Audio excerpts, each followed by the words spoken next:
Hi friends, welcome to D D Shine recipes and tips. ஸ்வீட்லேயே ரொம்ப டேஸ்டானது, ரொம்ப ஈஸியானதுன்னா கேசரி தான். கல்யாண வீட்டு கேசரினா யாருக்கு தான் பிடிக்காது? எல்லாருக்குமே ரொம்ப பிடிக்கும். அந்த கேசரி தான் நான் இன்றைக்கி செய்ய போகிறேன். நான் போடுற ரேஷியோவை கரெக்டாக அதே மாதிரி போடுங்க. கண்டிப்பாக கல்யாண வீட்டு கேசரி நம்மளும் வீட்லேயே செய்யலாம்.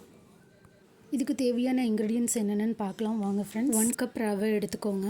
நான் வந்து இந்த கப்பில் தான் மெஷர் பண்ணியிருக்கேன். 1 கப். இதே கப்பில் தான் சர்க்கரை எல்லாமே நான் மெஷர் பண்ணியிருக்கேன். தண்ணியும் இதே கப்பில் தான் நான் எடுக்க போகிறேன். ஸோ நீங்கள் எந்த கப்பில் எடுக்கிறீங்களோ அதே கப்பில் எல்லாத்தையும் மெஷர் பண்ணி 1 கப் சுகர் எடுத்துக்கோங்க. தேவையான அளவு முந்திரி திராட்சை எடுத்துக்கோங்க.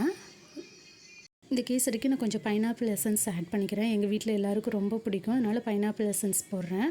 எல்லோ ஃபுட் கலர் ஆட் பண்ணிக்கிறேன். ஸோ உங்களுக்கு என்ன மாதிரி வேணுமோ அந்த ஃபுட் கலர் ஆட் பண்ணிக்கோங்க. நான் இங்கே பைனாப்பிள் எசன்ஸ் போடுறதுனால எல்லோ ஃபுட் கலர் ஆட் பண்ணுறேன். பேன் எடுத்துக்கோங்க. அதில் நான் எதில் ரவாவை அளந்தனோ அதே கப்பில் 1 கப் நெய் எடுத்திருக்கேன். அந்த 1 கப் நெய்யில் கொஞ்சமாக நான் இப்போ முந்திரி திராட்சை வறுக்கிறதுக்கு நான் ஊற்றிக்கிறேன். நெய் சூடானதுக்கப்புறம் நம்ம எடுத்து வச்சுருக்க திராட்சை முந்திரியை வறுத்துக்கலாம்.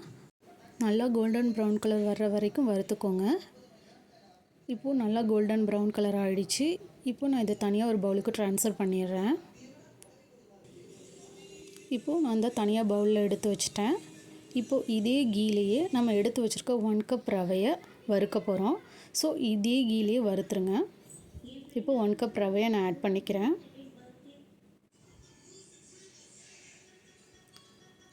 ஸோ நல்லா இதோட ரா ஸ்மெல் போகிற வரைக்கும் நல்லா வறுத்துக்கோங்க.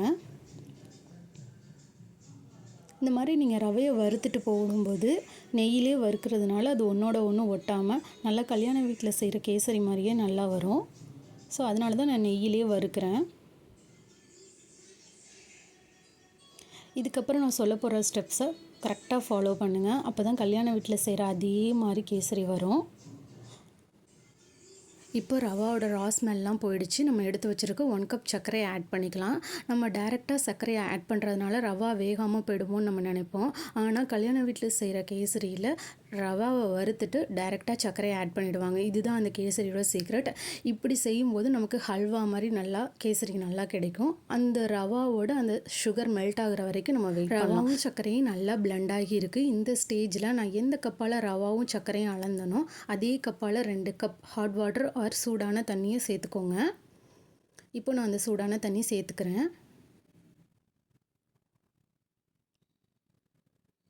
ஸோ கட்டி ஆகாமல் இருக்க நல்லா ஒரு கரண்டியை வச்சு கிண்டி விடுங்க.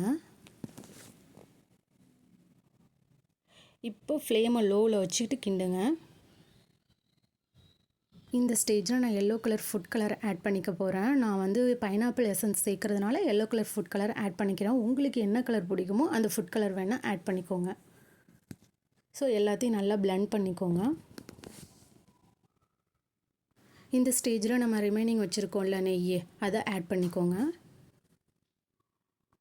இந்த மாதிரி ஹல்வா மாதிரி வந்ததுக்கப்புறம் நம்ம பைனாப்பிள் எசன்ஸ் சேர்த்துக்கலாம். உங்களுக்கு என்ன எசன்ஸ் பிடிக்குமோ அந்த எசன்ஸ் நீங்கள் சேர்த்துக்கோங்க. எங்கள் வீட்டில் எல்லாருக்கும் பைனாப்பிள் எசன்ஸ் ரொம்ப பிடிக்கும், அதனால் நான் கொஞ்சமாக பைனாப்பிள் எசன்ஸ் சேர்த்துக்கிறேன். இப்போ எல்லாமே நல்லா பிளெண்ட் ஆகிற அளவுக்கு கலந்து விட்டுக்கோங்க. அந்த எசன்ஸ் நல்லா பிளெண்ட் ஆகிற அளவுக்கு கலந்து விட்டுக்கோங்க. ஸோ நீங்கள் அந்த கேசரி எடுத்து பார்த்தீங்கன்னா இந்த மாதிரி இருக்கணும். இதுதான் அதோட பதம். வறுத்து வச்சுருக்க அந்த முந்திரி திராட்சைலாம் ஆட் பண்ணிக்க போகிறேன். ஸோ எல்லாத்தையும் நல்லா மிக்ஸ் பண்ணி விட்டுக்கோங்க. அவ்வளோதான் ஃப்ரெண்ட்ஸ், கல்யாண வீட்டு கேசரி ரெடி ஆகிடுச்சு. நம்ம ரிமைனிங் வச்சுருந்தோம்ல அந்த நெய்யையும் இந்த ஸ்டேஜில் ஆட் பண்ணிவிட்டு எல்லாத்தையும் மிக்ஸ் பண்ணி விடுங்க.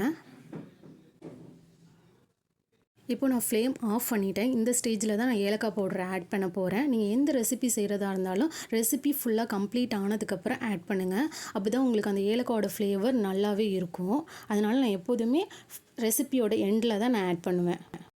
ஓகே ஃப்ரெண்ட்ஸ், கல்யாண வீட்டு கேசரி ரெடி ஆகிடுச்சு. நீங்களும் ட்ரை பண்ணி பாருங்கள். ட்ரை பண்ணி பார்த்துட்டு உங்கள் கமெண்ட்ஸை எனக்கு சொல்லுங்கள். தேங்க்ஸ் ஃபார் வாட்சிங். டிடி ஷைன் ரெசிபீஸ் அண்ட் டிப்ஸை லைக் பண்ணுங்கள், ஷேர் பண்ணுங்கள், சப்ஸ்கிரைப் பண்ணுங்கள். தேங்க்ஸ் ஃபார் வாட்சிங்.